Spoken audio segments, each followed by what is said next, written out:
Le rapport de la philosophie et de la psychanalyse se joue bien évidemment autour de la question de la connaissance du sujet, de la connaissance de ce que nous sommes. Évidemment que les philosophes ne sont pas les seuls à s'être préoccupés de ce qu'était l'homme, et que les psychologues, mais la psychologie est née encore une fois sous les jupes de la philosophie, mais les psychologues ont évidemment après conduit eux-mêmes leurs recherches sans trop se préoccuper de la philosophie, du moins à en croire Freud qui revendique de n'avoir pas subi l'influence des philosophes.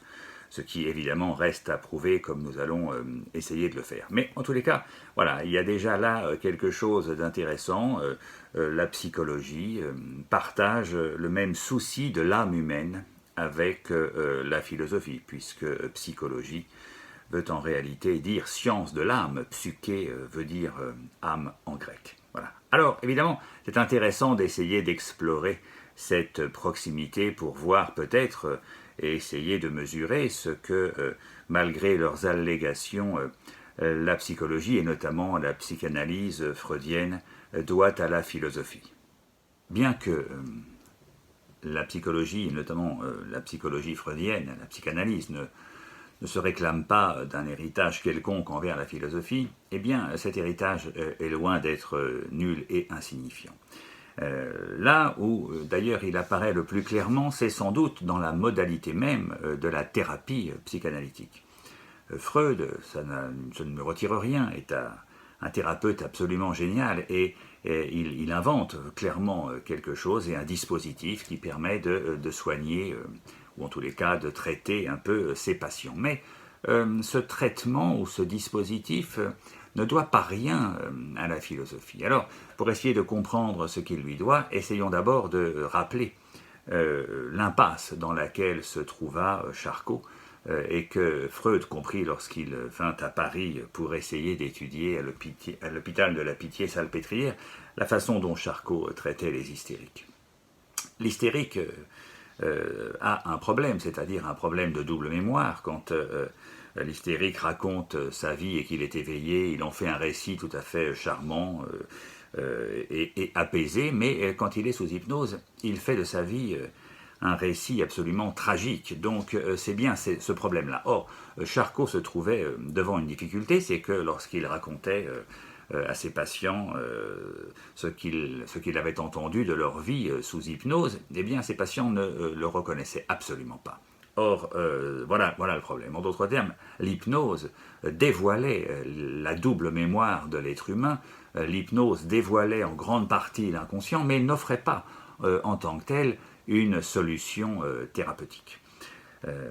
Et donc c'est bien le génie de Freud d'avoir trouvé comment sortir de ce problème. Or, pour sortir de ce problème, Freud comprit évidemment et partit de la difficulté dans laquelle Charcot était. Le problème de Charcot il est assez simple, c'est que finalement le médecin ne peut pas restituer de lui-même au patient ce que le patient lui a raconté sous hypnose, puisque le patient ne le croit pas et ne le reçoit pas.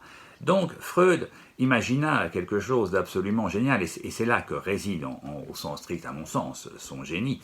Il se dit, mais il va falloir tout simplement trouver comment le patient pourra ne pas refuser ce deuxième récit.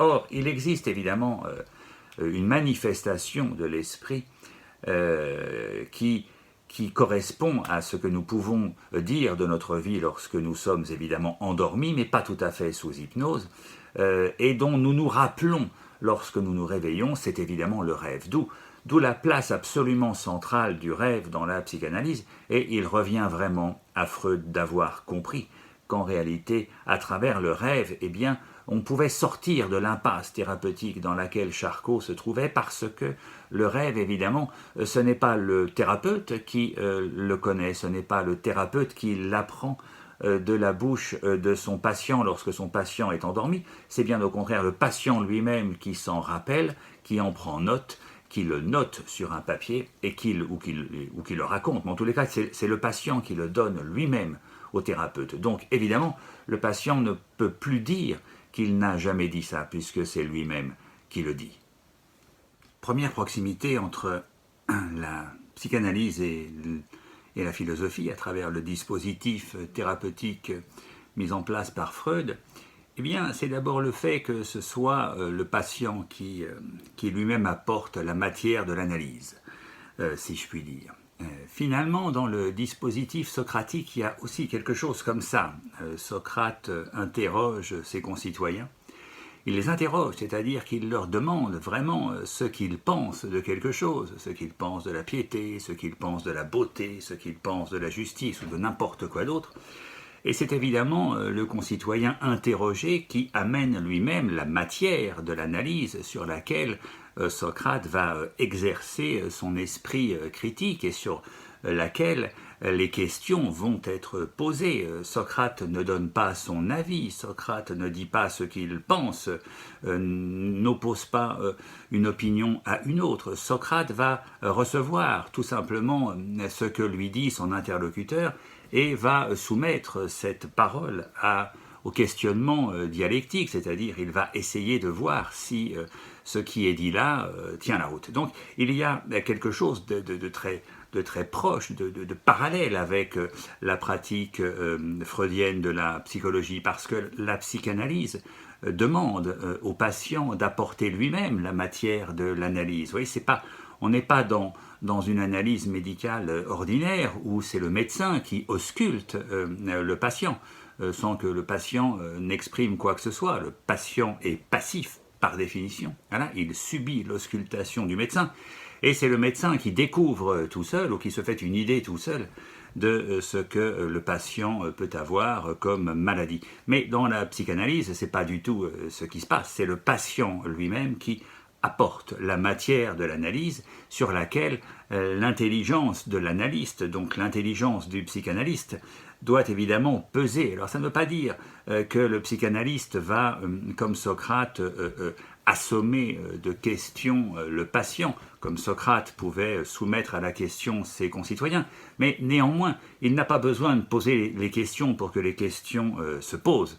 Voilà, parce que le patient sent très bien qu'en réalité, en donnant ses rêves au psychanalyste, eh bien, il donne la clé de ce dont il souffre. Donc il suppose nécessairement que le psychanalyste comprend quel est le mal dont il souffre et qu'il détient la solution à son problème. Voilà, donc, mais en tous les cas, peu importe, la première chose à avoir, c'est cette proximité, c'est le patient qui apporte la matière de l'analyse, comme c'est le concitoyen qui apporte la matière de la discussion. La deuxième proximité, c'est l'étrangeté de la relation qui unit le patient à son thérapeute et qui ressemble étrangement à celle qui pouvait unir Socrate à ses interlocuteurs. Pourquoi ? Eh bien parce que, en donnant son rêve au thérapeute, au psychanalyste, le patient s'imagine que le psychanalyste va lire dans son rêve un livre ouvert et va immédiatement cerner les symptômes ou la cause des symptômes dont il souffre. En d'autres termes, il pense naturellement qu'il va voir un médecin et que ce médecin va l'ausculter comme n'importe quel médecin ausculte un patient. Sauf que là, au lieu de lui offrir son bras pour prendre sa tension, etc., il lui offre son rêve comme si le rêve permettait l'auscultation de l'esprit. Donc le patient est dans cette illusion, c'est-à-dire qu'il pense ne pas savoir de quoi il souffre et il pense que c'est le thérapeute qui va évidemment le savoir dès qu'il aura lu son livre, puisque le propre d'un médecin, c'est évidemment de faire une lecture et une interprétation des symptômes. De son côté, le thérapeute, lui, n'est pas du tout dans cette perspective-là. Il sait que la psychanalyse n'est pas une médecine ou un art médical comme les autres, puisque le psychanalyste, lui, sait très bien que ce n'est pas lui qui sait de quoi souffre le patient, mais c'est le patient qui sait de quoi il souffre. Seul le patient, finalement, a la cause de ses symptômes. Seul le patient pourra, le jour où il acceptera de cesser de refouler, eh bien, le jour où il libérera les portes, où il ouvrira les portes de son inconscient, eh bien, les désirs refoulés qui le font tant souffrir réapparaîtront et, comme le dit Freud, pourront être réinjectés dans le circuit normal de désactivation du désir, c'est-à-dire soit être satisfait, soit être raturé. Voilà. Mais le thérapeute, lui, sait pertinemment que seul le patient sait de quoi il souffre et que lui-même laisse le patient croire qu'il le sait, mais en réalité, il sait qu'il ne le sait pas. C'est évidemment là qu'il se rapproche étrangement de Socrate, dont le principe même de la sagesse était je sais que je ne sais rien, quoi. Donc j'interroge mes interlocuteurs, mais moi je sais que je ne sais rien.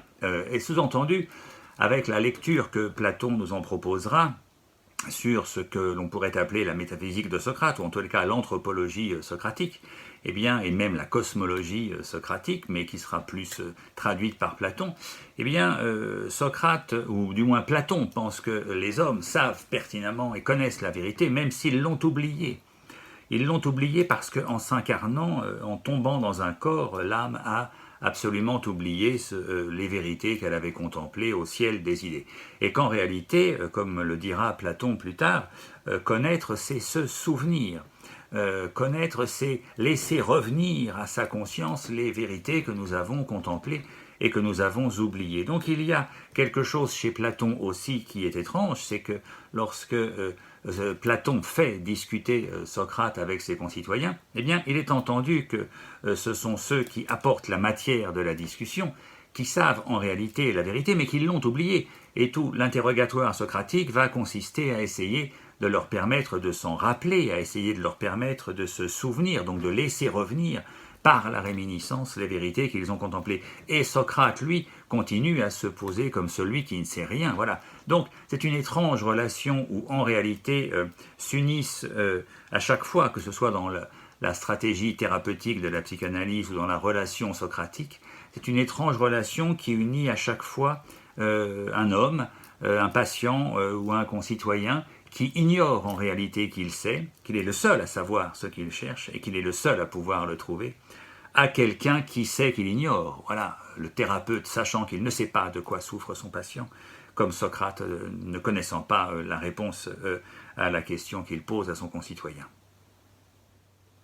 La troisième proximité est bien évidemment dans cette affirmation très étonnante du poids du passé sur les êtres humains et sur leur conscience.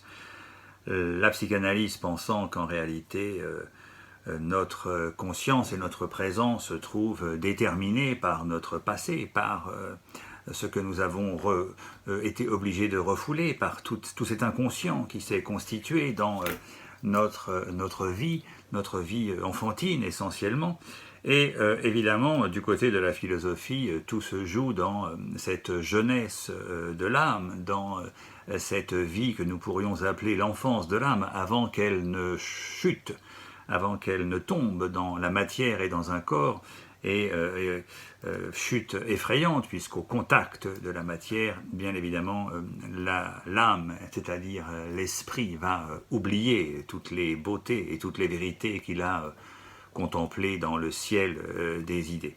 Donc il y a bien là aussi une troisième proximité qui va très loin, puisqu'elle met en parallèle une certaine conception de l'homme, bien évidemment, où le présent se joue à partir du passé. Le présent n'est que la conséquence d'une poussée du passé qui appuie sur notre conscience, qui appuie sur notre présent. Voilà, le plus important finalement de notre équilibre, le plus important de ce que nous pouvons penser, en réalité se joue dans nos premières années, se joue dans l'enfance de l'âme. Alors il y a là évidemment quelque chose d'essentiel. Maintenant, c'est évidemment une proximité parce que des deux côtés, il y a cet oubli qui vient frapper ce que nous avons connu étant enfants. Voilà. Nous avons oublié, ou en tous les cas, nous ne pouvons pas nous rappeler par nous-mêmes les drames de notre enfance. Nous ne pouvons pas nous rappeler par nous-mêmes ce que nous avons été obligés de refouler, comme nous ne pouvons pas nous rappeler par nous-mêmes les vérités que nous avons contemplées avant de nous incarner. Donc c'est bien cette cette espèce de condition humaine qui pose l'homme comme étant le fruit de l'oubli et qui pose l'homme du coup dans une espèce de désarroi, ne sachant pas qui il est, ne sachant pas d'où il vient, qui légitime d'ailleurs du coup la question, hein, mais d'où venons-nous, enfin, qui étions-nous petits, qui évidemment pose la question des origines, qui pose la question de notre misère aussi et du drame de l'existence, puisque finalement, ne sachant pas trop d'où nous venons, eh bien, il y a immanquablement des inquiétudes qui surgissent, des angoisses parfois. Voilà. Donc, il y a une étrange proximité entre la psychanalyse et la philosophie à cause de ce problème de l'oubli qui devient absolument central dans notre existence. Mais cet oubli n'est justement pas une fatalité insurmontable. Cet oubli peut trouver une solution. La mémoire peut nous revenir, en d'autres termes. Voilà.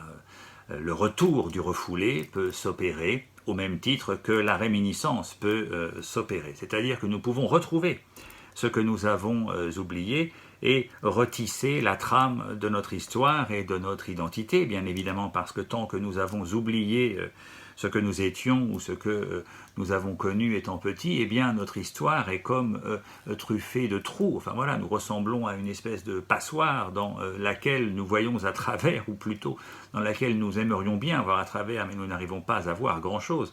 Voilà. Sauf que cet oubli peut se surmonter, et d'un côté comme de l'autre, il se surmonte par l'intervention d'un médiateur, c'est-à-dire par l'intervention du psychanalyste d'un côté, dans la théorie freudienne, ou du personnage socratique, c'est-à-dire du philosophe dans la relation socratique. Ça, c'est intéressant parce que ça veut dire que nous ne sommes pas absolument démunis et qu'en réalité, à travers la relation humaine, alors c'est pas tout à fait autrui, on ne se connaît pas absolument par autrui, c'est pas ce que cela veut dire, parce que le psychanalyste n'est pas un autrui ordinaire, au même titre que Socrate n'est pas un autrui ordinaire.